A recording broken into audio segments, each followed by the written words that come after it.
It's 4 o'clock on a Monday, and you know what that means, don't you? It's time for another exciting episode of TAXITV Live. Woohoo! Woohoo!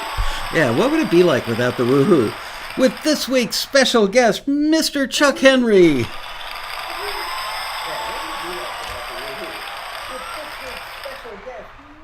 You're listening to the show on your computer. Oh, shit. Sorry about that. With my instructions actually said, no, don't listen to the show. There we go. Sorry. Hi, Chuck. Like, what the heck is... Hello. Sorry. Hello, everybody in the room. Good to see you. So I will admit, and I want to apologize to all you guys and to Chuck up front before we really get into the show today, to let you know that my daughter was up all night with violent tummy issues to the point where this morning she said, "Dad, you have to take me to the hospital." So we spent the day in the ER, and thank God they thought it was a burst appendix, but it wasn't. It was something else that not nearly as serious. And so just got back to the office about an hour ago, which means that I didn't do my usual show prep that I would do. But Chuck sent me really copious notes about things that he thought would be interesting to talk about. So I'm literally just going to use his notes as my launching pad. So thank you, Chuck. So I realized today's a very sad day. I didn't realize it at first until I looked at the date, but 9 years ago today, my mom passed away. Really? I was like, wow. It's been 9 years already? I know, right? Wow. And you're sitting in her house right now, which is now your house. Where I grew up. Yeah. Well, where you got older. Yeah, exactly. I never grown up. I refuse to grow up. That's not going to happen. Anyway, Chuck started out a zillion years ago playing piano. Actually, I met him, I think, the first time playing piano underneath an escalator, playing a baby grand in a Nordstrom department store. And we became friends. He joined Taxi. He quickly rose to become one of our most published and members with the most syncs. Definitely a member of that elite club of people who got a lot of action. And it got to the point where he had more requests for music than fingers on his hands to make the music. And he reached out to me and said, "Hey, no, actually, that wasn't you that reached out. You just started a library on your own like 15 years ago or something." And it has, I'm not going to mention the name actually, because as much as I would love to, this will go out to people who aren't members that may, abuse knowing the name and hit you with 10,000 emails. Anyway, he's done very, very well for a lot of Taxi members. He has probably, what'd you say, something like 80% of the music in your library comes from Taxi? I think like 90%, really. Wow. Well, I appreciate that. Your fellow members appreciate it. Chuck has been on panels at the Road Rally. He's been on several TAXITVs. Chuck's volume is 2 notches quieter than your level, Michael. Can you turn up your microphone input on your computer, please? If not, how to do that? Here. I brought up your input here. Talk to me for a second. Talk to me for a second. Is that better? Keep talking. Keep talking. I'm looking for my settings on my stupid Are you laptop. on a Mac? I'm on a Mac, yes. Okay, so yeah, go into settings, go to volume, go to input. You'll see your microphone and just bring it up about 1/8 of an inch. Sound. Yeah. That's output. Oh, input. Oh, here we go. Let's try that. Is that better? I hope so. All right. That's all the way up. Wow. Well, not all the way up. But... Yeah, I got to bring you down a little here now. All right. Whoa. Did that work? Yeah. And then some. Yay. All right. Anyway, awesome. Chuck has done that time that I saw you, or met you, but I saw you at Nordstrom. Gosh, that was so long ago. You had just finished the rally, and I was at the rally, and I think it was a Monday. And I'm sitting there playing under the escalator, and I see you, like, I think that's Michael Lasco. I gotta go say hi to him. Right, like, just Deb and I doing a little post-rally shopping. Why are you not just sleeping in bed after the whole weekend of the rally? Aren't you just like completely zonked? Excuse me. You know, I like to go shopping. My wife does not. I love to go grocery shopping. I love going to the mall.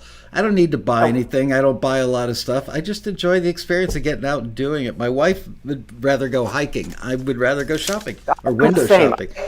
I hate shopping. I'd rather go hiking, so I'm with her on that one.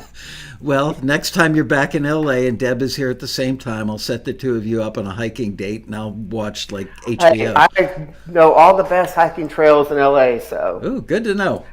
And I'm sorry I couldn't be there with you this week. I'm on at my other house this week, and we could have gone out for sushi afterwards, but We will.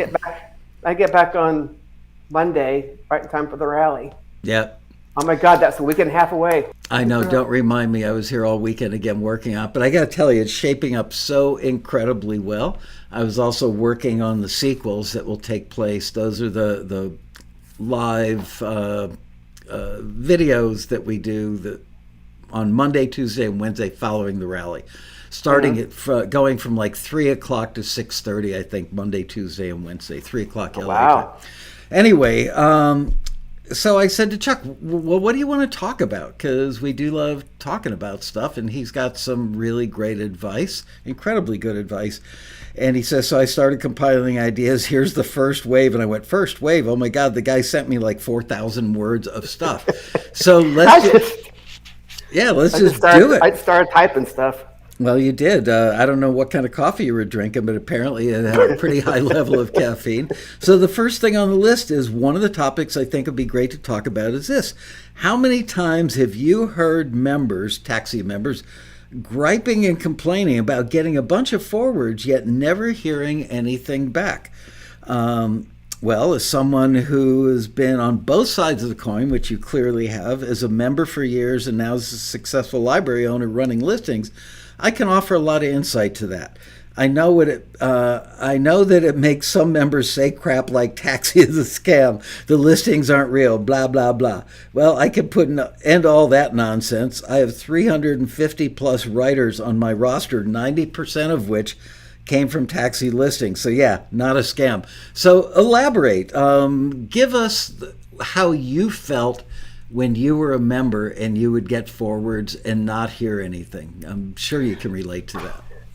Yeah, I mean, even myself, there were times back in the day, years ago, when I was a member, and I got frustrated myself as well sometimes when I get all these forwards and not hear anything back. I'm like, what the heck, man? But now being on the other side of the coin, I see how it works. Just because you get a forward does not mean you're going to be called back the very next day or even the next week. It's libraries work different ways, or supervisors, whatever. And there's a lot of reasons for that. Well, what are they? Okay, for instance, when I run a listing, I'll get anywhere from maybe 1 to 40 plus forwards. From Sometimes taxi. more. Right. From Okay. taxi, yeah. And I'm guessing that that's contingent on what you run. If you run singer-songwriter, you might get 20, 30, 40 forwards. If you run, Dutch electro metal, you might Yeah, get... well, that's what I'm saying. There have been times when Tom has emailed me back and said, sorry, dude, we didn't find a single one for this. We can try to run it again if you want. And that's probably some of my really obscure listings, like, Czechoslovakian death polka. Well, I didn't run that, but something really wacky. Sometimes I'll get 1 or 2 forwards, 2 or 3, whatever, and that's of course not enough to make a full album. So I might put that on the back burner and come back to it and run the listing again. So now those people that got forwarded for that are going, well, what the heck? Taxi forwarded my music. I can't imagine, because in my mind's eye, the library owner is sitting there rubbing his hands together going, where's that music? Oh, there it is. It's great. I'd like to sign it. And they just can't imagine that you're not picking up the phone or sending an email within 24 hours. Yeah, and libraries and supervisors, they do not sit here checking their email every 5 minutes waiting for the forwards to come in. Right. We're all quite busy, especially supervisors. And there's been some instances where I have gotten forwards and I didn't feel that they fit really well for what I was actually looking for that particular project or album or whatever. Normally, however, I get a very good selection to pick from. I mean, Taxi members are amazingly talented, and I have gotten some awesome music, and that's really what's built my entire catalog is from Taxi members. There you go. So when you get forwarded, that means your track is in the upper echelon, the upper top percentile of the tracks that were submitted, and they made the first. Can I please correct you on that? It's not that we do it like, let's find the best 10%. That just means that they were on target and really good. Okay, sorry. And that's the first cut, and then I'll make the final selection from that. On a typical one, and I understand it's going to vary by genre, but let's say that you've gotten 22 forwards on pop rock instrumental cues.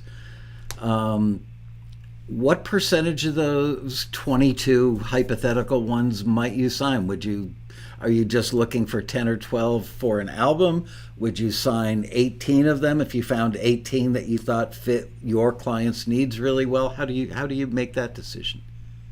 When I get the forwards, usually when they come in, I'm excited to listen to them, so I'll just do a quick listen through and make mental notes.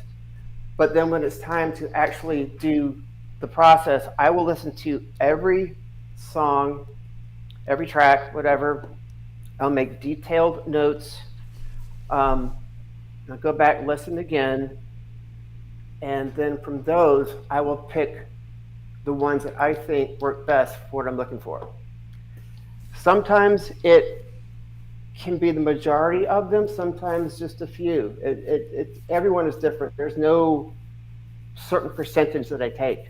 Are you making that decision based on stuff that you hear? Is the yes or no based on, I think my clients that I'm currently working with and the people I imagine that I will be working with into the future, that this would be good for their shows versus, oh, I love that piece of music? I mean, I don't want to put words in your mouth, but I'm guessing you don't sign stuff just based on, I love this. It's got to be, well, I know I love it and I can make money with it. And I can make money for the creator with it. Yeah. I mean, I've been doing this for 20 whatever years, so I know what works production music wise. And that, I guess, helps my final decision. I know if this will work in a certain media, TV show, ad, whatever. Then it has to be great music too, Right. And lots of other elements as well. All right, so let's move on to the second thing on your list. That I myself, this is part of the same thing. I would get frustrated at the lack of callbacks, but now I see how it all works. Just because you get a forward doesn't mean the library, whoever's going to be calling you back. Many reasons. So we covered that. When you start the process, explain the process. Let's say that you've gotten 40 forwards and you find 18 that you want to add to your catalog. And you've listened to them a couple of times each, and you've thought about, these would make a great album together. These would have broad appeal to my client base. What's the next step that you take as a library owner?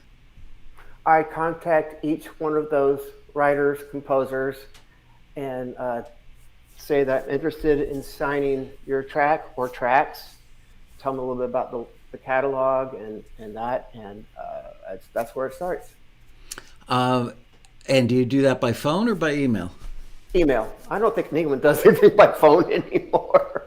I still like the phone, but I'm old. What can I say? So you reach out in an email. What percentage of those people get back to you in what I would consider a reasonable amount of time within the context of business etiquette, which I would say people should get back to you later that day or the next day. What percentage of the people that you've reached out to get back to you pretty quickly? I would say 90%. There have been a few instances, which I think you talked about before, when members get contacted and they kind of run and hide and are scared because you've talked to them and they've said things like, "Oh, I got contact, but I was scared they're going to steal my song." Yeah, I have talked about that. So, do you experience that where the 10% who don't get back to you? Excuse me. It might be less than 10%. There have been a few times. Well, first of all, my email from my domain address sometimes goes into spam. So I write back again with an alternate Gmail address. And usually immediately they're like, "Oh, yeah, I just checked it. It went to spam. Thanks for trying again." So that almost always works. There have been a few times, I tried 3 times. After the 3rd time, I'm done. And there's been a few that have not gotten back at all. Wow. I don't know the reason. I like to give everyone the benefit of the doubt. Who knows what their story is?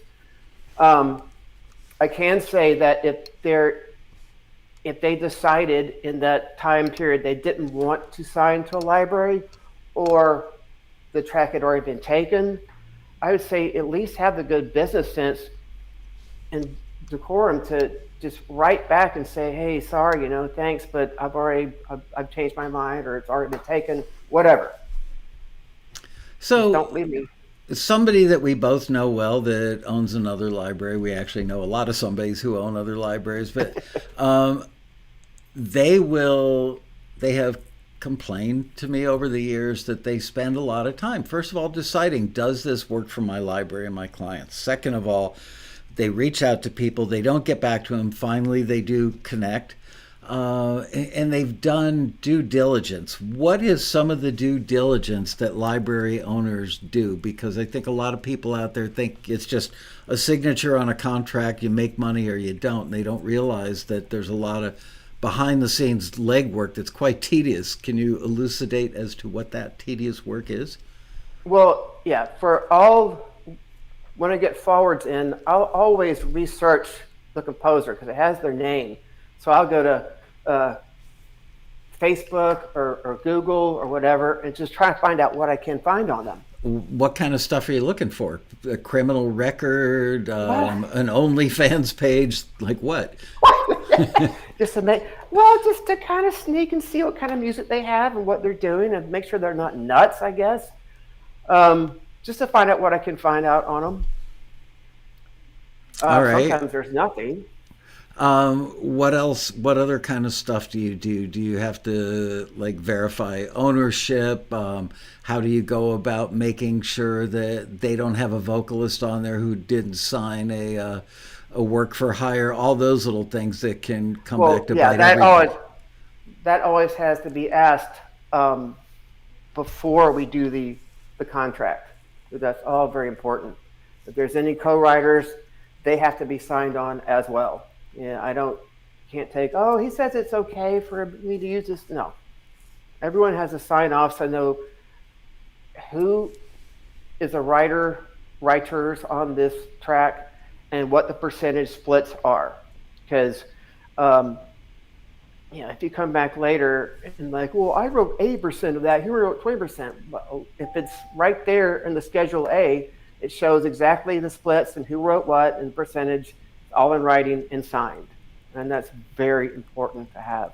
Have you ever had people claim that they wrote 50-50 on something and then their co-writer comes out of the woodwork at some point and argues that, "No, actually, he was a minor contributor. I'm the one that did most of the writing." And not that specific thing or not limited to that specific thing, but have you had collisions where the other people involved in the creation of a track, whether they're a vocalist, a writer, whatever capacity, come out of the woodwork and you find out that the person you originally signed the deal with wasn't as honest as they should have been?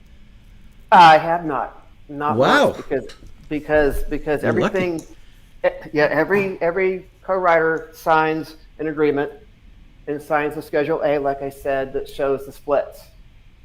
So it's all in writing with their signature. Um, so, what other things does a library owner do? You've now conversed one way or another with the creator, the writer, composer, artist, whatever amalgamation of those things that they are, and now you've sussed them out. You've looked to make sure they don't have a criminal record. They're not wanted by the FBI, anything like that. You've probably checked ASCAP and BMI to make sure that they're kosher with a PRO. So you create the contract, the Schedule A, you list off the songs that you want on Schedule A or the tracks, you send it to them, they sign it, they send it back to you. What happens then? Is there anything regarding, okay, now send me higher quality files, or I need you to trim the air off of the front and the back of these, or give me metadata? What sorts of things would a typical library owner ask from a typical content creator? Before I do the contract, I have to get all their information. I say their full name.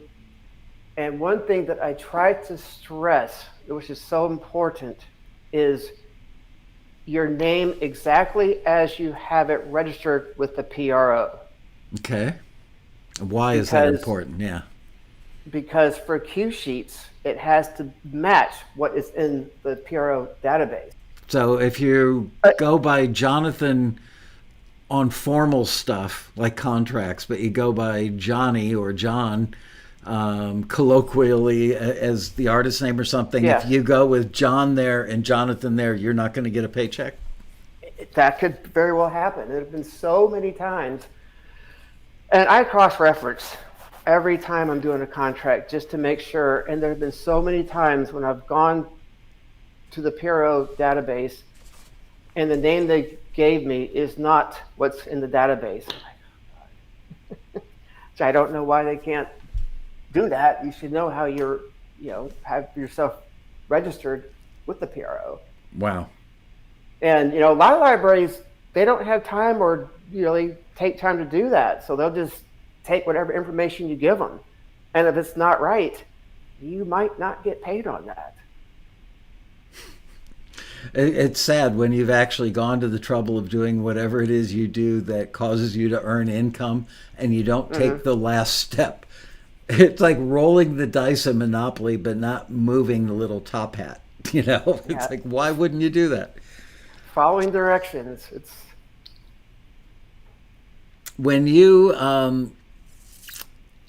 you put together an album, I've never asked this question in all the years I've been doing TAXITV and Road Rally panels, but when you put together an album, people still call them albums because not that long ago, they were still produced. Well, actually, an album is a collection of songs. Right. So an album can be a CD, it can be an album on Spotify, it can be an album wherever. But like record, that's like the vinyl. So when you put that album together, how do you decide what the order is? We always have a tough time amongst us, myself and the guys in the A&R department, deciding how we're going to order the stuff that goes on our compilations. And our compilations, almost everything on them gets signed. And we really, really work hard to make sure that the order is good. I'm curious to hear what you do to pick the order. Normally, I like to have some of the best tracks up front, but I'm very particular with that, and I like the flow. I see how the flow goes, and one thing I make sure not to have is two tracks in the same key right after one another. Interesting. What's the logic in that? It might sound too similar. Okay. So I like to have a flow which there's, it just flows well. I don't know how else to say it.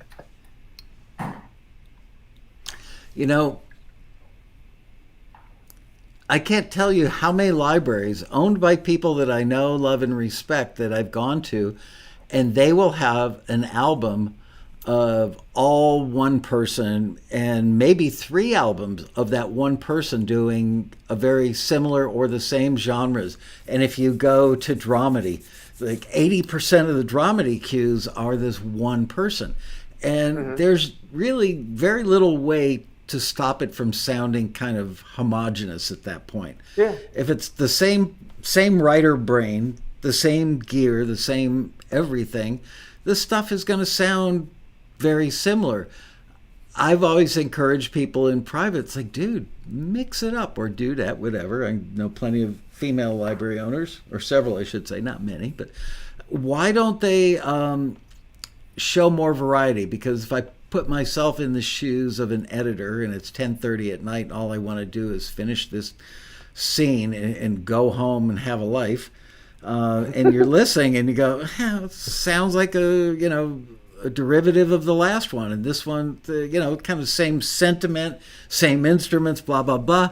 I would think they would mix it up more. Is there a good argument to be made that counters what I've just said, where you are better off, like, here's everything created by Chuck Henry, here's everything by Matt Vanderboe, where they're kind of organized by composer rather than mixed up? Well, I got someone submitted a solo piano album one time a number of years ago, and I guess there were 10 tracks, and every track on the album was in C major, except for one was in A minor, which is a relative minor of C major, all the white keys. And I'm like, dude, really? You can't play something in D flat or A flat minor or F sharp? So, yeah, if an album just sounds monotonous, every track sounds kind of the same, not really fond of that. So what do you do then as a library owner when you are figuring out how to present these things, either in playlists that you send out or the way that they're organized, in your online library or online catalog? What are some of the things that a library owner might think of when it comes to creating the order? Do you go for up-tempo first and mid and down-tempo after? Do you go for bright, positive, uplifting first and then contemplative or introspective later? Is there any rhyme or reason to it? Any, strategy, or is it gut feeling? Mostly gut feeling, definitely. It depends who the playlist is being made for, what the project is, or the show. Like I said, I'll try to put the best stuff up front and make a varied playlist so that, like I said, it flows well. But really, like you said, it's just a gut feeling. It's just this creative ideas that I have. I guess I don't know how to explain it. I just a sixth sense. Oh, that's probably. I'll play the playlist. I'll listen to it. Each track, 1 through 10, whatever it is. I'll say, oh yeah, that's a good list there. Then I might change some things. Oh, I think this needs to go up front more and bring this one down. It's just what I feel works. There's really no rhyme or reason. Let's give people who aren't yet very experienced in the music library game a little inside baseball, peek behind the curtain. I think a lot of people think that when they get signed to a production music library, which is essentially a kind of a hybrid between a record label and a publisher for a specific purpose, which is placement in media, that they still think in the old school mindset of somebody loves my song, somebody just signed my song, they're going to champion my song or track, whatever the case is. And in their mind, they actually kind of think of all your energies are going to be focused on that one new piece or several pieces of music from that creator, and that you're going to pick up the phone and send out emails and send out playlists and do all this stuff that's very kind of proactive to market that one person's material, because that's the way the industry used to be. You know, it used to be Warner Chappell signed a new writer. They would sit down and make a casting list of, okay, well, these people in the industry would probably be good people to cut this person's music because they're a match, stylistic match. So what is the reality of, once going back to my earlier question, okay, so now you've signed the deal, the paperwork, you've gotten the music, you've created an album, then what? Does it just go on a virtual shelf and wait for the day that one of your existing or a new client calls up or emails and says, I got to quit saying call. Somebody reaches out and says, hey, do you have any contemplative, sad contemplative music about loss? Or do you send out, hey, I just signed Michael Lasco's new song about sad contemplative loss? How does the marketing and the usage come about? It's both. If I have had a request from a music supervisor, then if I'm putting that album together, as soon as it's done, I will send them the album. Or if they have contacted me and say, I'm looking for blah, blah, blah music, I'll put it in their playlist and send those. Otherwise, we're just cranking out albums which I feel will work in TV and film and ads. And as soon as those are done and they go live, they're sent to all of our sub-publishers around the world, which is about, I think, over 80 countries now. So it's worldwide. So, and then all those sub-publishers do with it in their territories, and they get it placed, worldwide. Let's talk about the whole sub-publishing thing.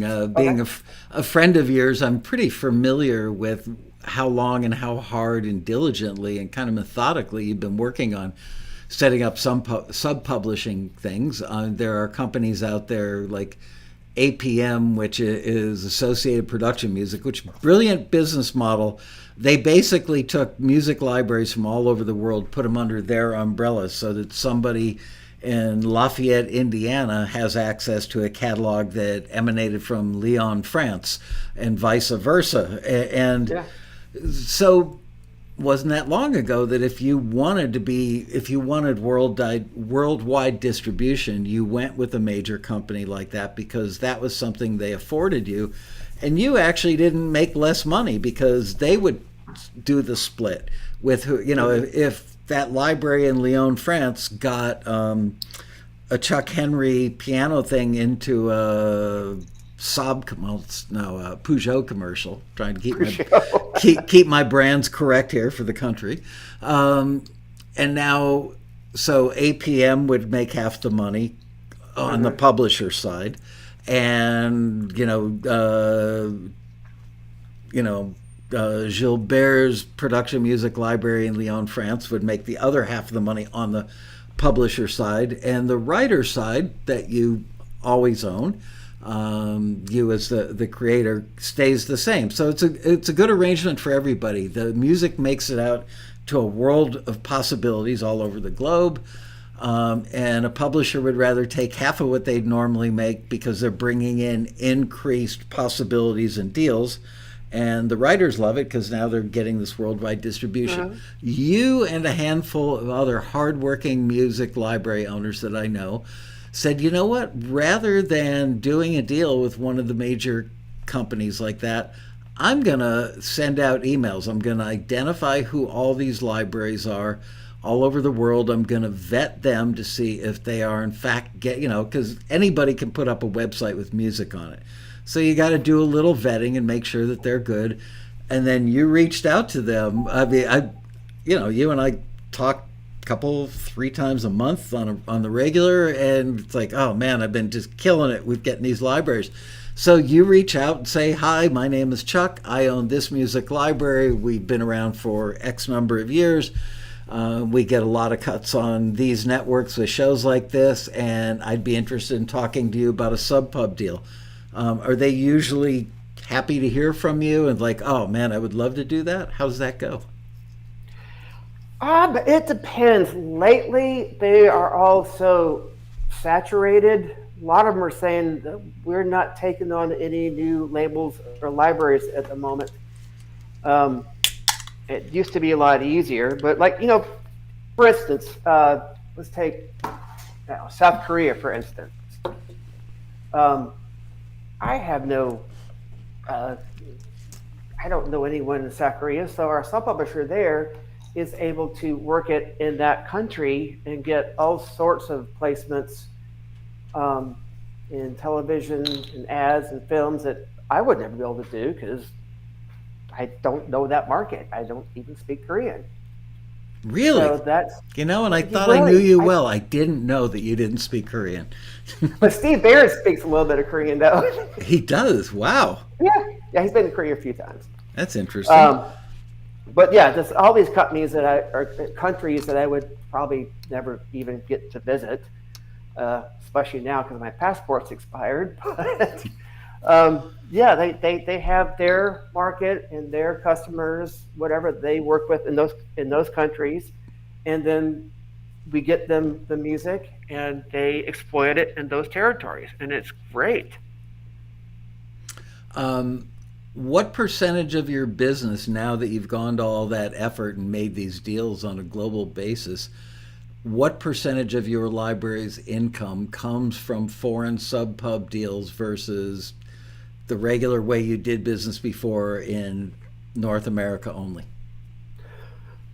Well, the business has changed so much in the past 10 years that, 10 years ago, it was so easy. There's only a handful of libraries, and now I think there's about 3 million or something.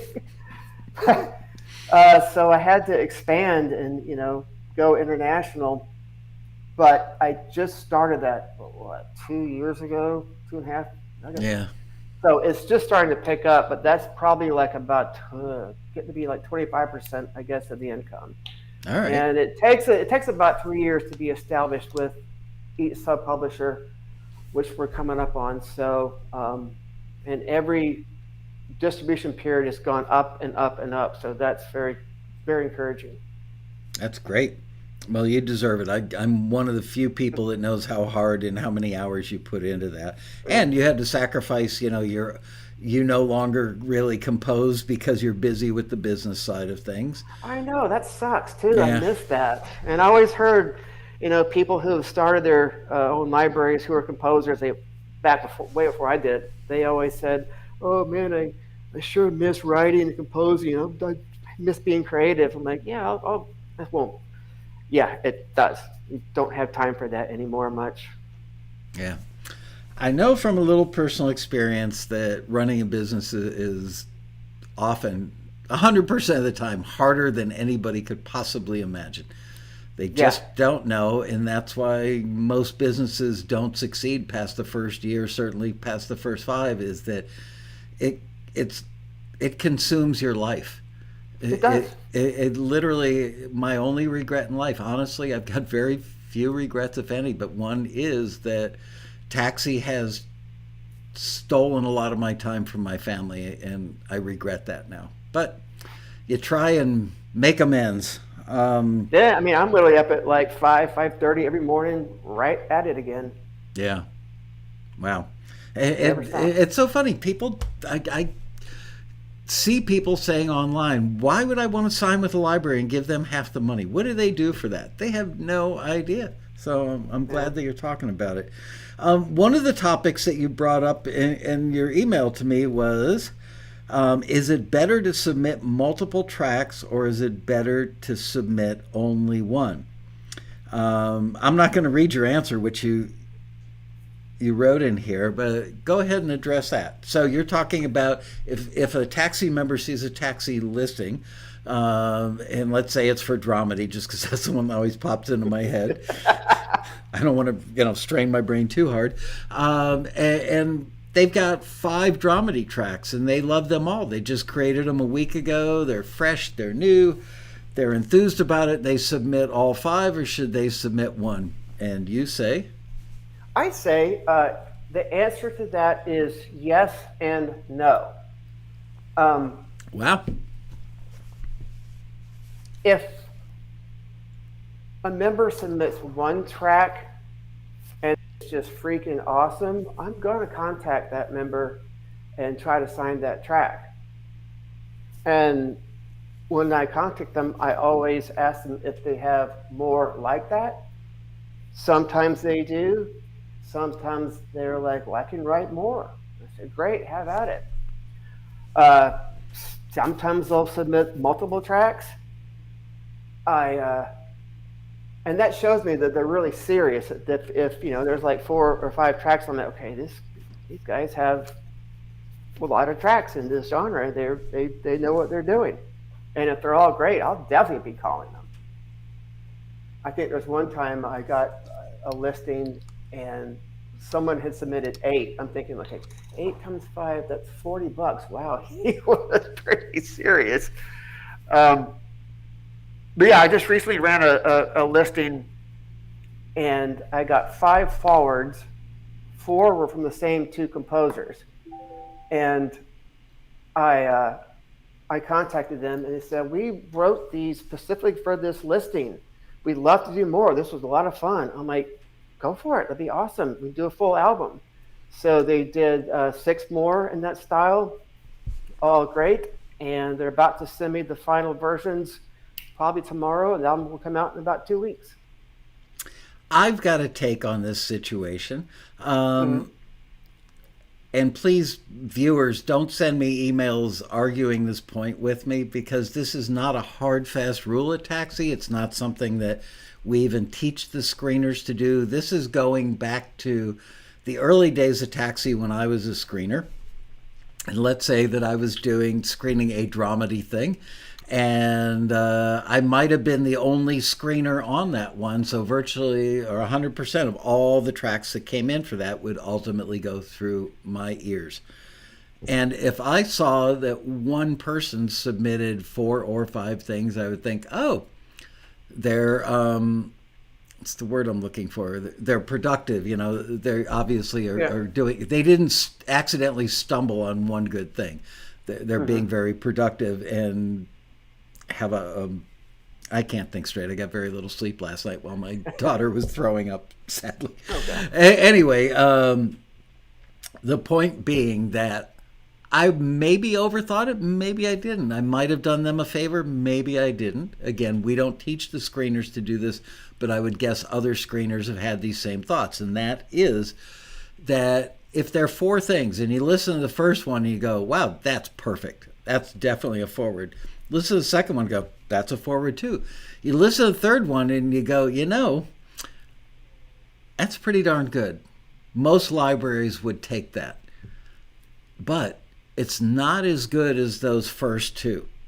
Mm-hmm. So now I'm thinking, if Taxi forwards it, the 3 of them, or let's say there's even a 4th one that's also in that B+, A- category compared to the other 2 that are so obviously A+.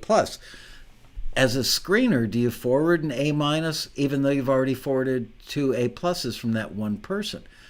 Sometimes I felt like I was creating a possible bad scenario for the member, because what if the listener listens to the B+, A- first? There are a lot of people that wouldn't go to the next 2 tracks from that same composer if the first and only thing they've heard was a B+, A-. You might make an argument for, well, maybe they're curious and they want to see if there's something better in those other 2. You could also make an argument that time is of the essence, and they can't look at it casually like musicians would hope they would. Like, yeah, let me check out these other ones. Like, you're going lickety-split because you're only making money when you're licensing stuff, and that's where most of your time and effort are spent. So there were times, and I can't say I did it every time, where I wouldn't forward something and it was a comparison, even though we never compare one member's work to another. There were times where I compared one track to another from the same composer. And sometimes I didn't forward the B+ or A-, even though it was pretty darn good, because I didn't want that one to be listened to first and hurt the chances. And I know that when we forward you an A+, the first thing out of your mouth is, do you have a bucket full of those A pluses? Yeah, more of those. Yeah, exactly. And they'll send those like, okay, these are cool too. Yeah. And Definitely. sometimes, here's something that you and I and a group of, I don't know, 15, 20 other library owners, we're all on a Zoom maybe 6 months ago together that Taxi initiated that Zoom. And we were telling you guys how frustrated we get when the members post stuff on the forum or send us an email and say, you guys only forwarded 2 out of my 4 submissions for this listing, and the library owner signed those 2, asked me what else I had, and picked up the 2 that you didn't forward. So we actually proposed to all of you library owners, what if we create something, and I shouldn't have called it that name in the meeting, but I said, what if we created a B list? Other stuff that's pretty darn good that you should hear.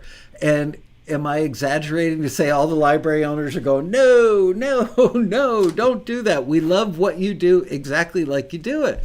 And I was kind of bummed out because we didn't really solve that problem. So, I want the members to know that a lot of stuff goes on behind the scenes, that we really are constantly thinking, what can we do to better serve our members? And what can we do to increase their chances of getting a deal? Sometimes it requires Taxi taking the hit, the egg on the face, as it were, because we reached out to you library owners in a group of 15 or 20 or 25, whatever it was, and came up with what we thought was a worthy suggestion. But it didn't just get like, yeah, it got like, no, don't do it. You remember that? I remember that. Yeah. What was that? Was it this year, earlier this year? Might have been. It feels like it was like 6 or 9 months ago.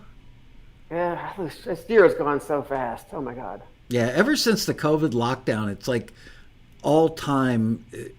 It's the relativity of time. 3 months doesn't feel like 3 months anymore. 2 years doesn't feel. Yeah. Something changed after the lockdown. It's like January goes really slow. It's like all of a sudden February, and it's just like it's almost the holidays again. Yeah. Oh well. Yeah, people are commenting. Carl Wurzbach says, but they might like the minus more. Excuse me, meaning like the B plus or the A minus more. We don't all like the same thing the same way.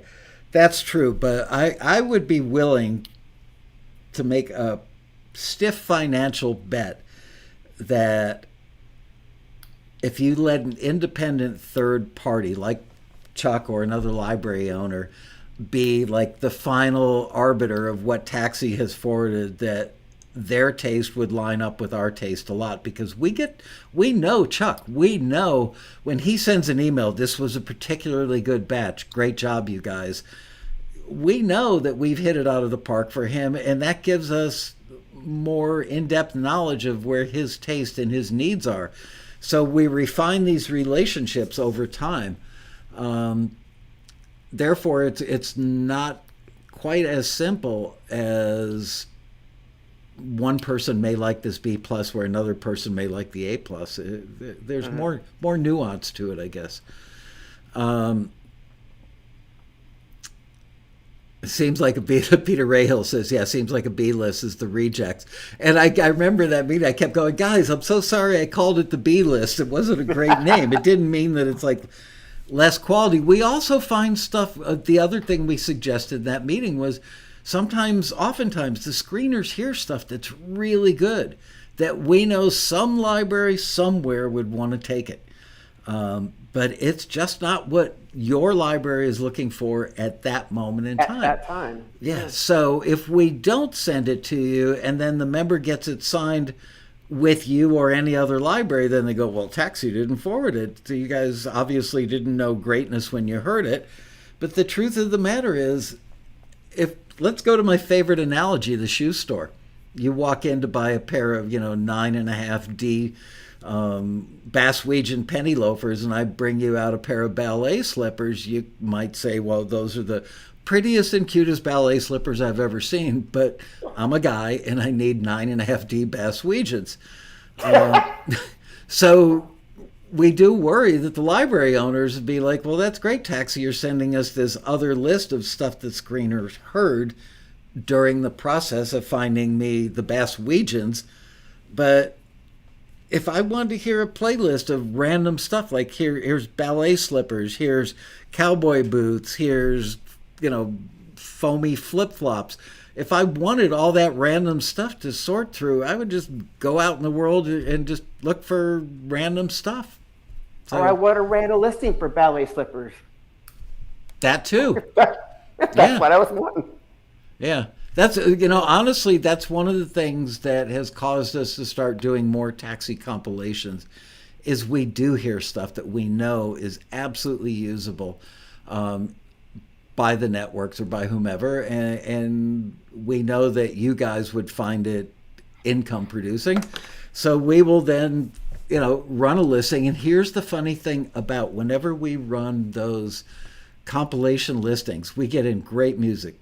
It's extremely rare that we're not like bowled over by how good it is. But our regular A-list, I guess this is good for the people who aren't the Matt Vanderboes and the Chuck Henrys of the world. The A-list taxi members who've been around for a long time are so busy making money servicing their normal outlets that they don't even bother to submit to the compilation thing. So we actually get to hear a lot of newer members who are quite talented that we've never even heard from before. And then they go on the compilation. They get sent out to all these companies. Literally, like everybody who's been active in the last year with Taxi gets the compilation. Matt actually just texted me saying, "I'm listening to you right now." Really? Vanderbilt. Yo, MVB. Speaking of the compilations, there was a compilation, I say this a couple of years ago, of country songs. Yeah. I listened to it, and there was one on there. I think it had two songs. I don't remember. This absolute hit.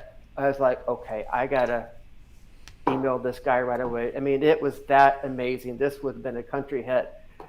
And he was like, well, I don't really do music that much anymore. He's kind of wishy-washy. I'm like, oh, dude, this is awesome. Never really went anywhere.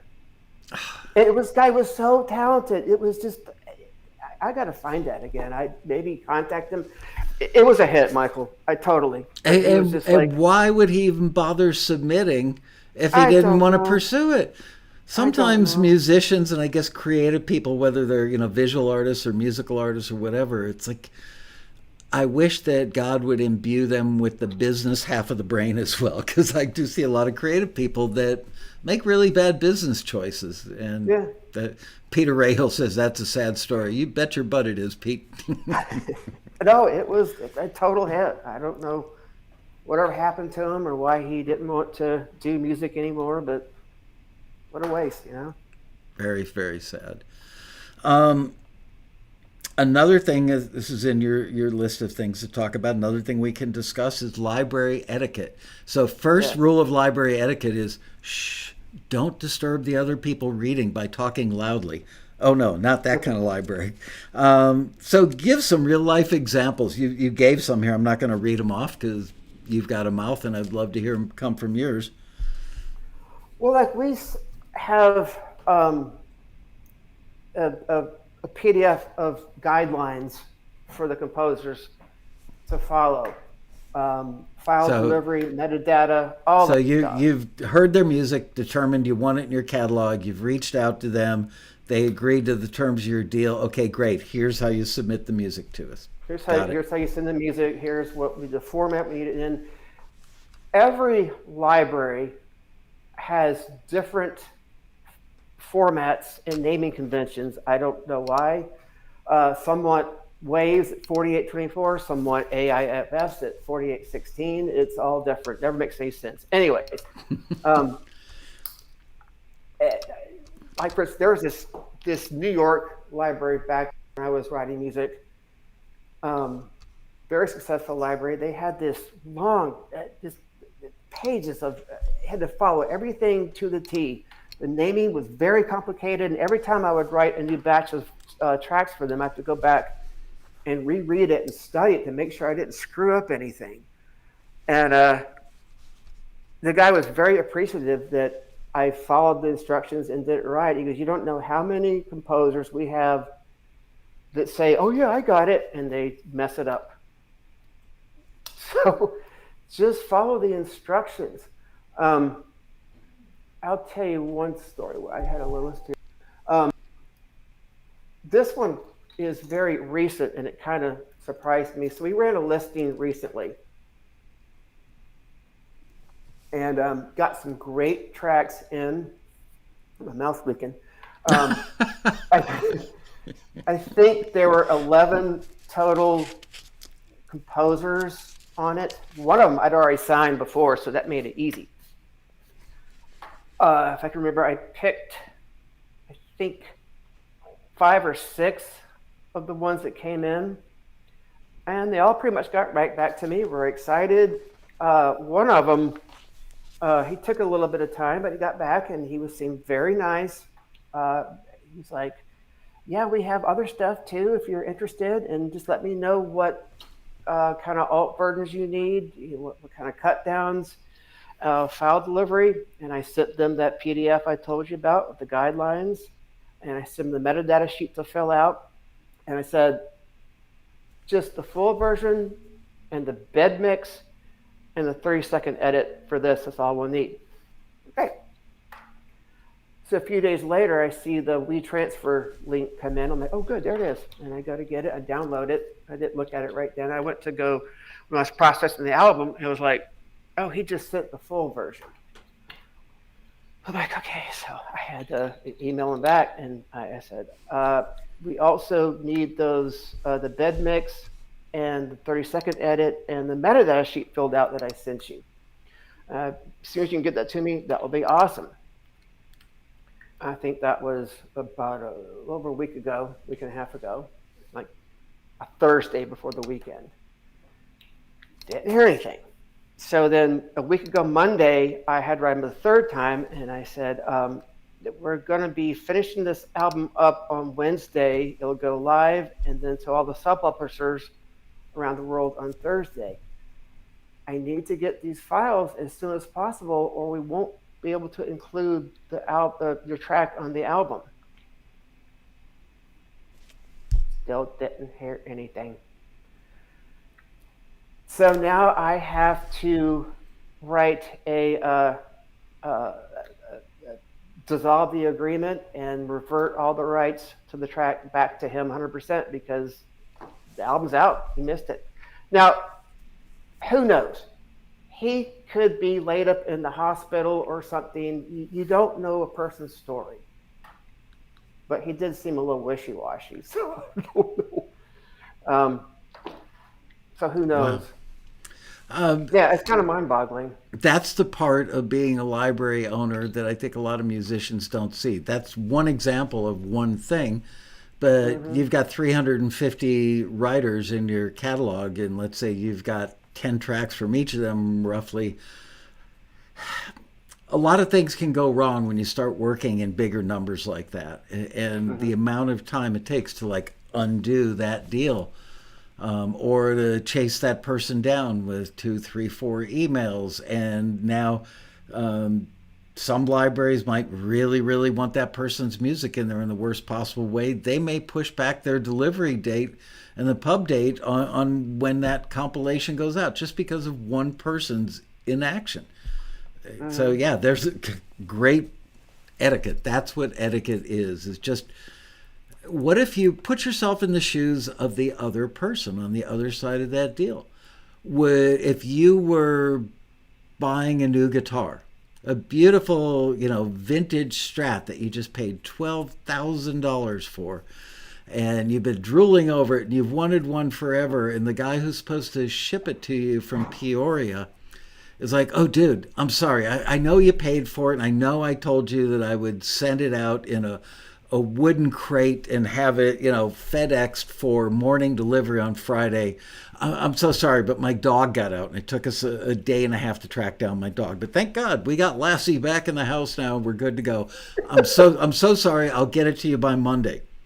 And then it doesn't show up on Monday, and you're like, we had a deal. How hard is it? And then it finally shows up a week from Monday, and it's in a cardboard box not a wooden crate.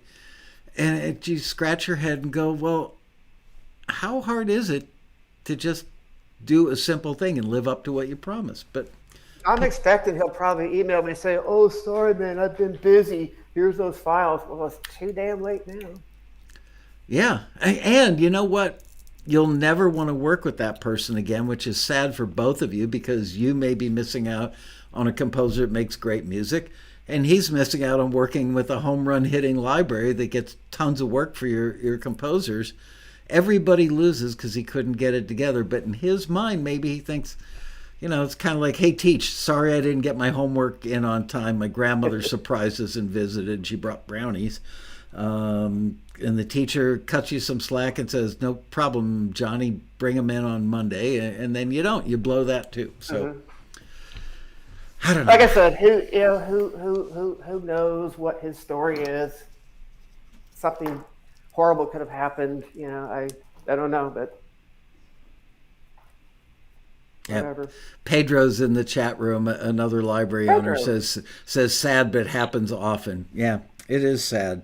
Yeah. Any other etiquette stories you can think of? Do you ever get anybody that gets belligerent on you?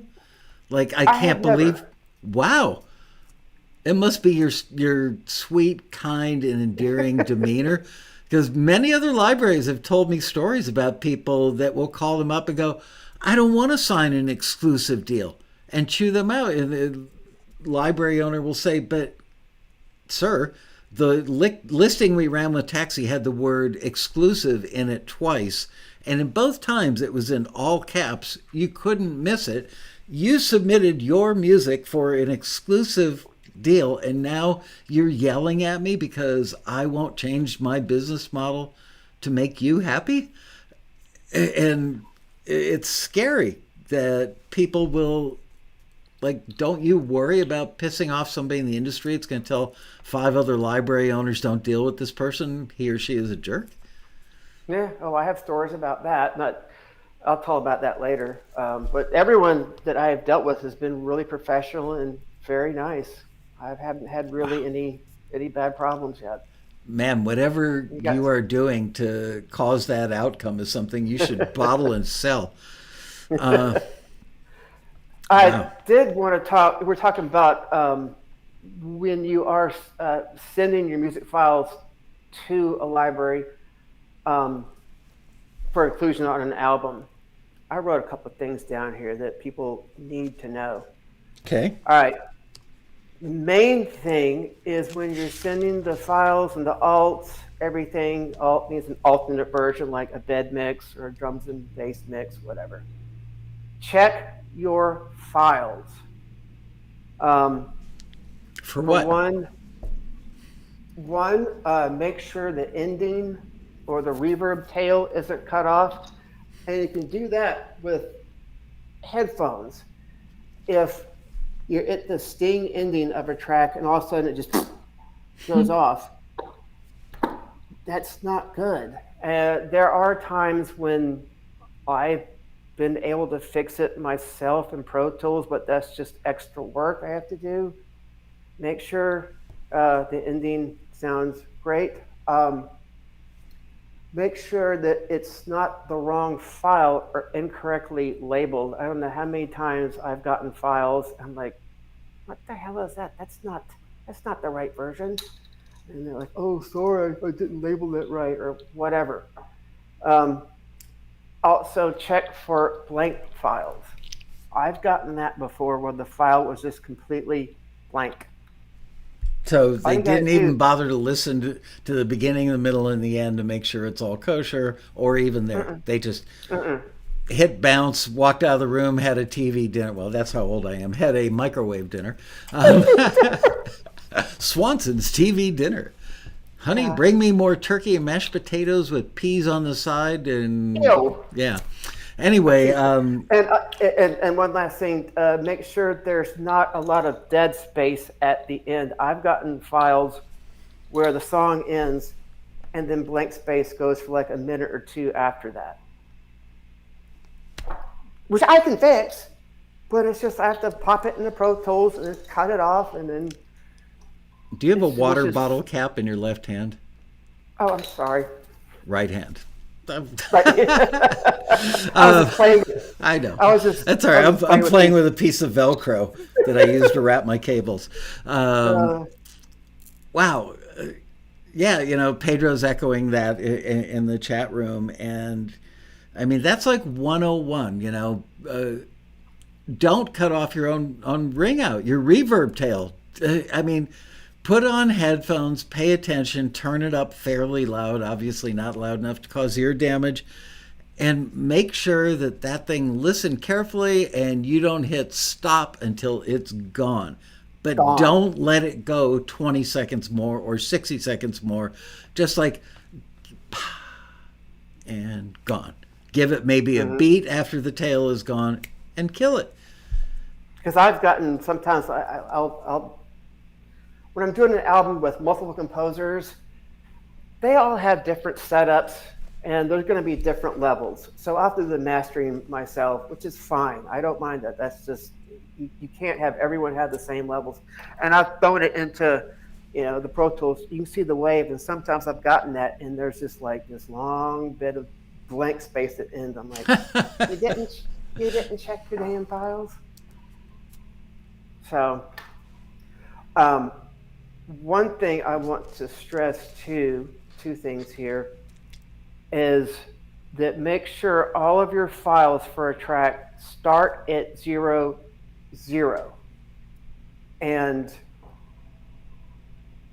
so say you have a song and the instrumental mix without the vocals. Yeah. That is so if an editor needs to duck out of the vocals so it doesn't conflict with the dialogue, he or she can do that, and it's a seamless transition. Which also means that when you don't have the vocal in there or the lead for the bed mix, whatever it is, it's going to have a bit less level, but don't go, ooh, I need to turn this up a bit so it matches the other one. No, don't touch the level. You have the full mix, leave everything at that, mute whatever you have to mute, don't touch anything else. We're going to have a great example of that in the second panel at the Road Rally, which is November 2nd through the 5th in beautiful Los Angeles, California. And it's 100% free. Go to taxi.com/rally. That address again is taxi.com/rally. I myself am a little astounded at how good this year's rally is looking to be. And so we have a gentleman who is himself a composer and a very accomplished video editor who also happens to be a successful executive producer of many TV shows and documentaries. And he's a Taxi member. And he sent me the nicest email, like, I don't know, 6, 7, 8 months ago. And I just thought, wow, it's so sweet of him to take, like half an hour and send me a 100-word email just saying, look, I see people giving you grief online. I want to let you know there are a lot of us out there that really appreciate what you're doing, blah, blah, blah. I was very grateful. I called him up. We just had the best time in that phone conversation. Turns out he lived 15, 20 minutes away. So we met for Japanese barbecue maybe 2-3 weeks later and just had the best time at dinner. He said something at dinner that caused me to say, would you do a panel at the Road Rally about that? So he is. And so we ran a listing for true crime instrumental tracks. And the screeners did what they would normally do, and then we sent him a batch and let him pick, okay, these are the cues that I would typically use in a show. And he got permission from one of the networks to use video footage of a show that he'd previously produced. So it's something that's aired already, and they were comfortable with that. And he is going to show how he lays in music. Well, we've done that before at the Road Rally a couple of times. But the thing he said at dinner that night that really got my attention was he talked about how he uses stems, and oftentimes it could literally be something as simple as just one string part doing a yeah. And he will actually use the stems almost like instruments, like he's playing another instrument. And as he was describing how he used them, I went, I don't think anybody has ever told me that in all the years I've been in the industry. And I'm automatically thinking, Well, geez, if every library owner and every instrumental cue creator heard what he's about to say on stage at the rally and did what he's proposing, and then made editors aware of this, it's like all of a sudden the editors could up the quality of the music in their shows by 15-20% in a heartbeat. So we ran the listing, we got the stuff, we reached out to the members who've been picked by our screeners and ultimately him, and said, send us stems, because the listing actually said you're going to get stems are going to be requested. One of the people sent in a bunch of stems that were at different levels. They weren't at the relative levels they were within the mix. So that renders them essentially useless. Useless. Yeah. And so the executive producer / composer / editor reached out to us and said, do you guys want to reach out to this person? And even though the listing, I believe, the listing might have even said make sure the relative levels are the same. So the person wasn't careful about that, didn't follow instructions. And the editor producer guy said, do you want me to use this as an example of why it doesn't work when you don't follow that rule? So I believe he will probably incorporate that into the presentation, not in an effort to make that member look bad, probably won't even mention the member's name, but it's a lesson that will be well learned when you can actually hear how it becomes unusable when the levels don't work. Mm-hmm. What day is that one on? Friday morning, right after the keynote. I think it's... Oh, that's when I'm doing my mentor stuff, so I won't be able to see it. Friday morning at... Do I have a rally schedule nearby? Almost always.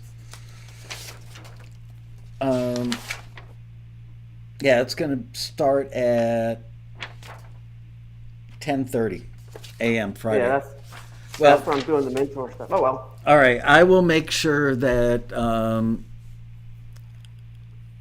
I'll get you a transcript of it or something. Okay. I'll make sure that, you know, we're close friends and you've been a client for a very long time and made a lot of our members very happy by making them money, getting them great placements. I will make sure that you find out what he says. Anyway, I'm so looking forward to that. It's going to be great. And he's got a really lovely, big personality. I can't wait to get him on stage because he's just like the most enthusiastic, positive person and funny as well. So cool. I think it's going to be really good. Here's a really interesting thing. Go ahead. I just had a few more things, but go ahead. Well, maybe we should hear them. One thing, and this is just an OCD thing of mine, when you're making the different versions for a track, if the full version is at 138, then all the alternate versions must end at 138, not 139, not 142, not 137. Which isn't a huge deal, but that just kind of gets on my nerves. Yeah, because you're wondering, is it all the same cue, or were these... Yeah. Or is it, did they cut off something? I just like to be nice and even. All right. Anything else you want to add on there? Did we want to talk about the... one thing, which this this is so basic. Never use uncleared samples. And you think that everyone would know that. I think a lot of people don't know what the real definition of an uncleared sample is. Are you talking about an organ sound? Are you talking about a rap from a record? Are you talking about a guitar lick? Give some examples of what uncleared samples are. I had a composer submit this really awesome lo-fi chill hop album. This was a couple years ago. It was great tracks. And one especially that I really liked, I was like, man, that's really cool. So I said, yeah, look at this deal. This is awesome. And he goes, oh, by the way, that one track, I used a Sam Cooke sample. Is that okay? I'm like, no, it's not okay. Why did he think that a Sam Cooke sample I guess some people just don't know. No. I even had people submit tracks and they were like, Yeah, I did use some samples in those tracks, but I can take them out for the final mix. Why even bother putting in uncleared samples in the first place? Because who's to say that you might forget to take one out and that gets released and it gets dinged? I'm getting Everybody's a sued. yeah. Yeah, yeah.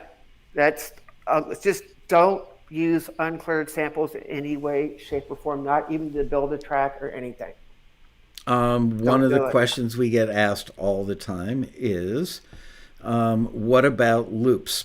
Um, I have a people, story on that. yeah, people love to go to Splice, which is a great company, and many other suppliers of loops like that. And they're not really clear on if they can use loops, and if they can use them, how to best use them to stay out of trouble. Please elucidate. I have told this story before, but some people might not have heard it. And I thought of a good quote. Like with technology these days, it's very easy these days to create tracks, which is very different than writing music. So this composer contacted me. This was about 3 years ago. I don't know. And he said he had this ambient hip hop album, instrumental. He'd like to submit it. I'm like, all right. So I listened to all the 10 tracks. I'm like, wow, this is really good. Oh my God. I was like, dude, yeah, we'll totally take this. This is some amazing stuff here. Really, really like it. So signed it. Yeah, it took 2 days uh, getting it in, processing it, doing the artwork. It's in the library, all good to go. And then I was talking to a library owner friend of mine, because we all talk amongst ourselves. And I said, yeah, I just got this great ambient hip hop album in. He's like, oh yeah, who's the composer? And I told him his name. And he's like, dude, that's the guy I was telling you about. Oh, The wow. guy who takes the example tracks from sample packs and passes them off as his own. I'm like, oh crap, really? It's like, dude, you need to go check those out just to make, Shazam. So I'm like, oh man, okay. So we got the phone. I went downstairs, fired up the tracks, went Shazam. Immediately, first track came up. It had vocals on it, the one that came up. Exact same instrumental bed, everything, not a doggone thing changed. It's like, all right, let's keep going. Second one, boom, hit. Every track hit. There was nothing that had been changed from the example tracks. Oh, I was pissed. And And so when you say change, somebody could take the example track and just edit 4 bars of that and maybe reverse part of it or it add didn't even another do that. or add Didn't an even do instrument. that. So if you substantially, correct me if I'm wrong about this, but if you substantially modify the original thing so that if by chance during a breakdown or something it plays by itself, it is not a mirror image of the original track. Exactly. Change up the samples, the loops, change the tempo, change the key, chop them up, make it indistinguishable from the original loop or sample, which he did not do. And it And I was sounds like, like he'd been warned about this by the other library owner, maybe several other library owners, oh, and he's persisted. supposedly he's supposedly notorious for doing this. And every time he's like, "Oh, sorry, I learned my lesson. I won't do it again." He does it again. So he's been blackballed by a lot of libraries. I've been, I don't know. I have oftentimes said there's no official blacklist for the library industry, but it's not Mm-hmm. unusual that a group of library owners could be at a table at the PMC Awards, which, by the way, you had a song nominated this year. Yes, Congratulations we for didn't that. we didn't win. Didn't win. Doggone it! But You know what hey, they say. it's great. It's great to be nominated. Yes. There you go. Well, I mean, that, you're up against every library in the world, the top, like APM, BMG, Warner Chappell, the top ones, and just to get nominated, my little company, pretty great. I was very happy. that's Next year, I'm great. going to win. Congratulations. Thank you. So yeah, people, could be at a PMC, or any other industry dinner where there's a round of 10 people. sitting there, and you're right. Most library owners know the other library owners. Many of you were friends back in the day when you were still just composers. Yeah. Just composers, you know what I mean. And people talk. They don't do it with the intent of besmirching somebody or ruining their reputation, but if you've been burned in the context of a business relationship, you're within your rights to mention it. Other people are going to go, oh yeah, not that guy again. Yeah. All right, next subject. You said we can also talk about what music is good to be doing these days. Everybody wants to know, what are the hot genres? And you go on to say, conflicting information. Earlier you said there are 3 million libraries. Now in this you're saying there are 10 million libraries. Which is it, Chuck? I was exaggerating, but there's quite a few. Really? Anyways, and they're all churning out the same old overdone crap over and over. Some of it's good, some not so good, but how many dark tension albums or dramedy or tense drone albums do you need out there? And with AI creeping in at a crazy fast pace, it's going to make it even more difficult. For the past few years, even before AI came into play, I've really been searching for more unique styles and cool mashups of genres. That's the only way to compete and stand out these days with the oversaturation of libraries. Blaze new trails and don't just follow what everybody else is doing.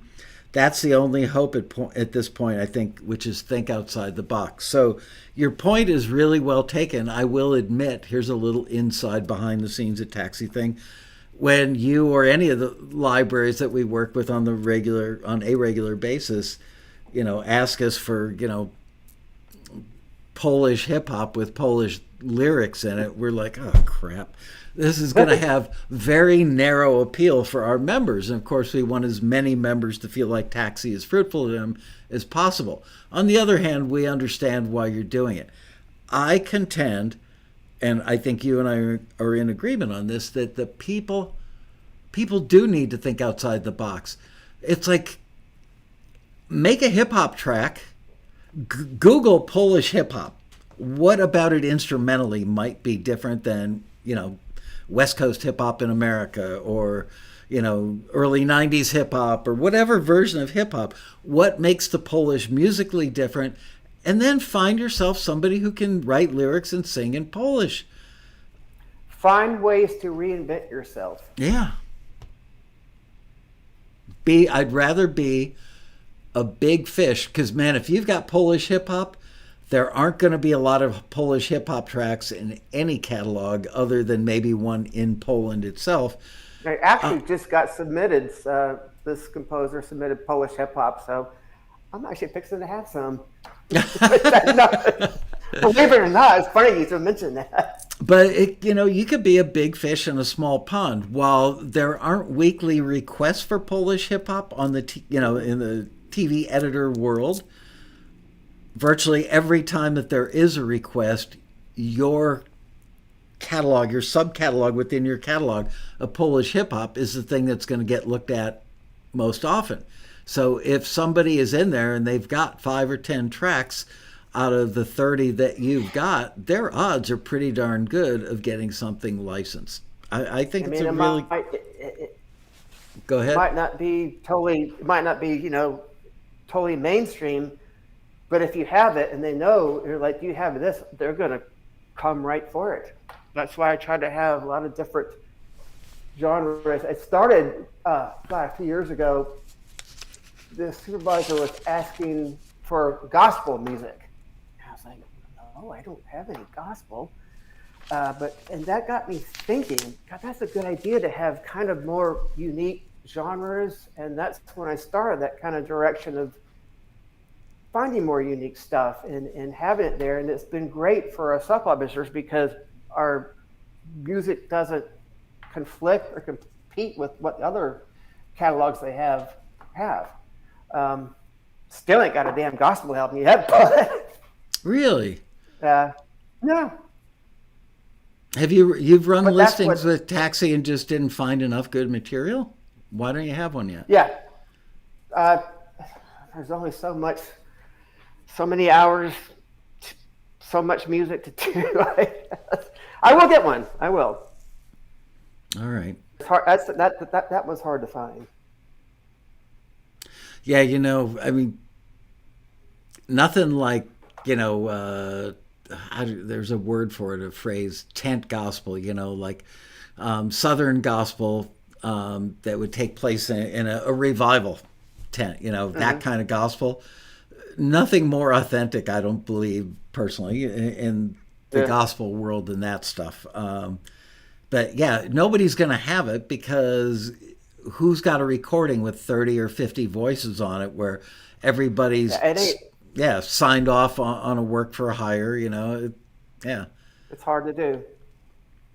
Wow, that would be a good project for somebody, though, would be to go out and go to a church and say, I'll make a $500 donation to your church and order up some food on Sunday afternoon if your band and choir would hang out with me for 2 hours and do, even if they were doing public domain stuff, so nobody had to write it. They would probably already know it. But yeah, having an authentic gospel choir, of course, with a B3 in there. Got to have the B3. That reminds me of a brief I saw a number of years ago.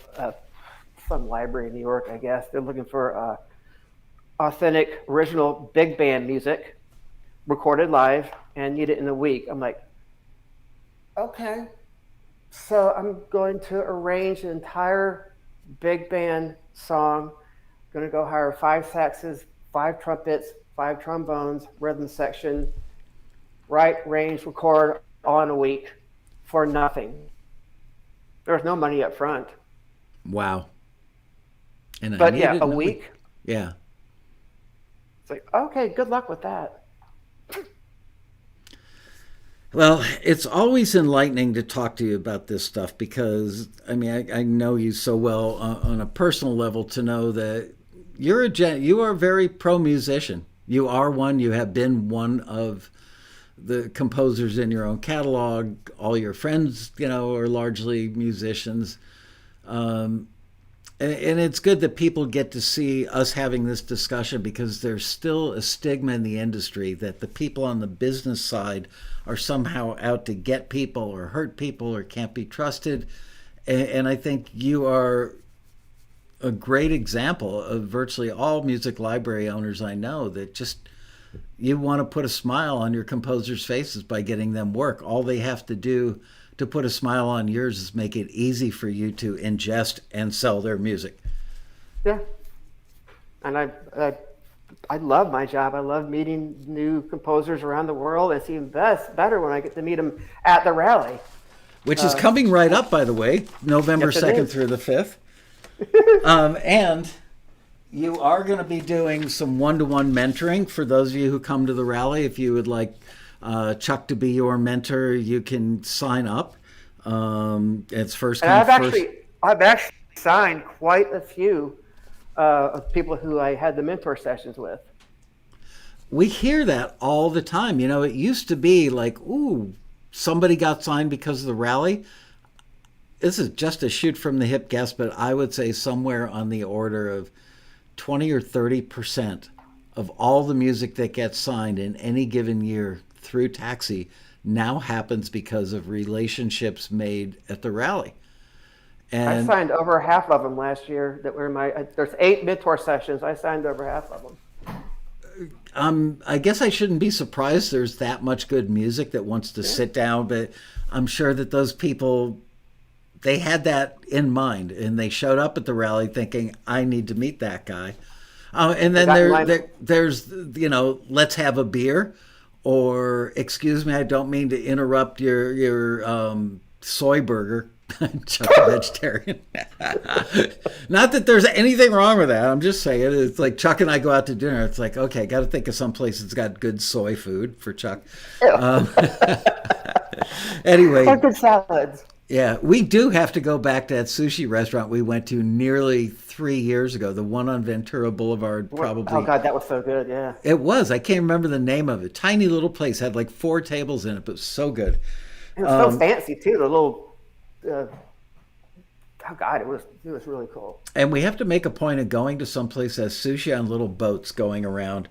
You know, those places get laughed at with the ones with the little trains with sushi on them or the little boats. I have actually eaten at a sushi boat place and thought it was some of the best sushi I've ever had. I don't know Wow. why that is, but it was great. I was actually in, oh gosh, Vancouver.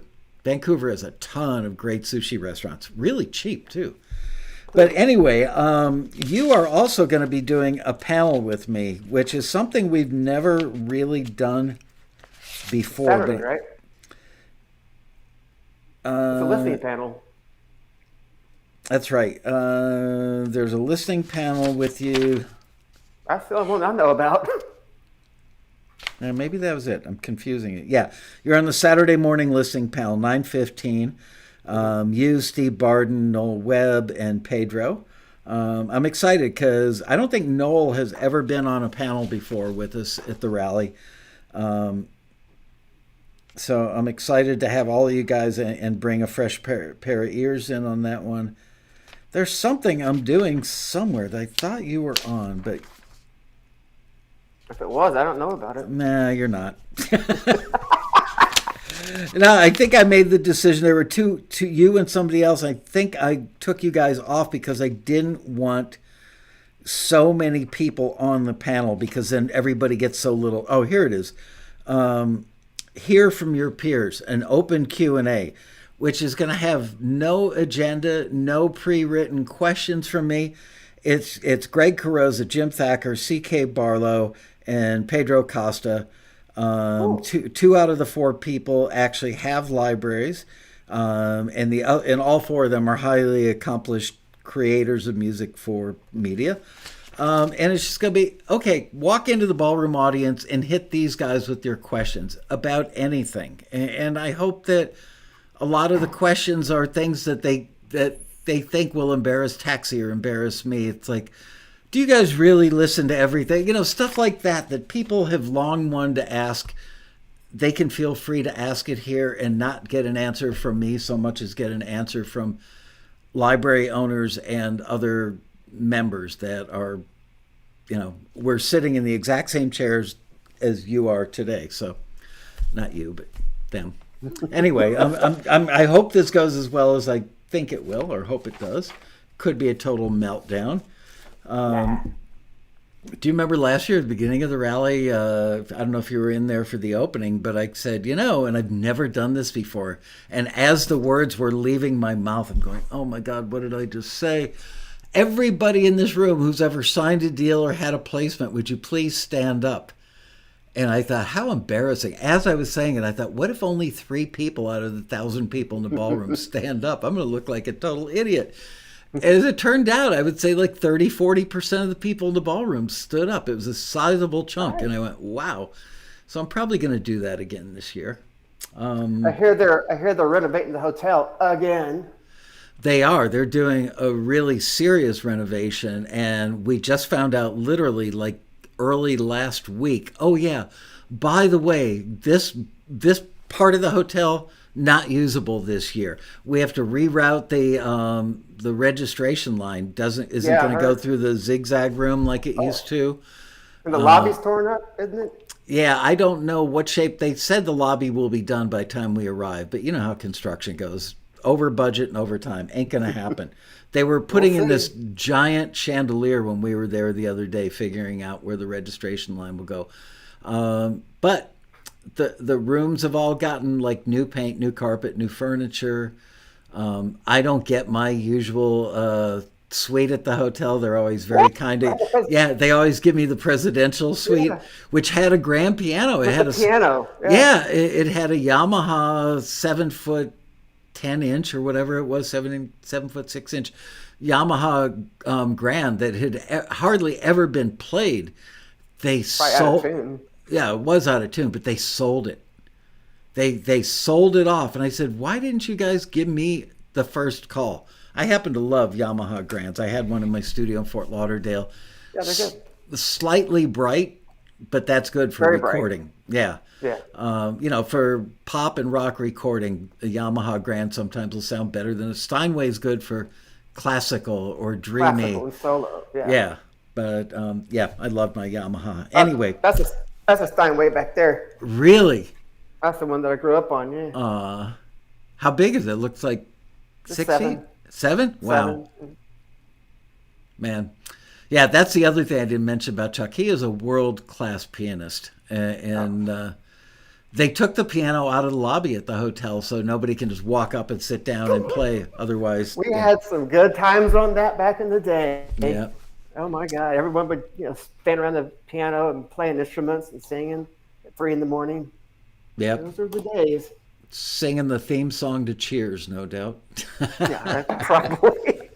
Well, Chuck, thank you for suggesting this show. Thank you for writing up your notes because they came in really handy when things went south today with that trip to the ER and everything. So really appreciate the fact that you sent me pages and pages like that. And there's still stuff we didn't get to, but we'll get to it in part 2 sometime. Absolutely, we will. And all you guys, if you haven't gone and signed up for the Road Rally, please do. The mentor lunches, by the way, are already 2/3 sold out. So if you haven't booked the mentor lunch, go to taxi.com/rally. Book your rally seats, which are free. The mentor lunch you pay for, but we don't make a penny on that. It literally just goes right from the taxi credit card account into the hotel's credit card account. Because believe it or not, they want to get paid when they serve food. But yeah, the mentor lunches, that's another place people have shocked me with how many deals have happened as a result of that. I will see you, my brother, in about 10 days. Week and a half. Yeah. Yeah, 10 days. Whoa. Wow. All right. Thank you, sir. And thank you guys in the chat room. Oh, there you are. Thank you all for being part of this little shindig today. Rally is life-changing. Thanks, Himley. Is your hair long or short now? I hope I recognize you. Never know with him. Amanda West, send me $5,000 and I'll come. Well, the dollar ain't worth what it used to be there, Amanda. All right. Himley says his hair is short. Great. Well, you may want to walk up and say, hi, Mark Himley. I don't think he's coming. He's not coming? I think that's what he said. He couldn't make it this year. Maybe I'm wrong. No. All right. I know. Wow. All right. Well, think about it, Himley. Come. Yeah. Come on.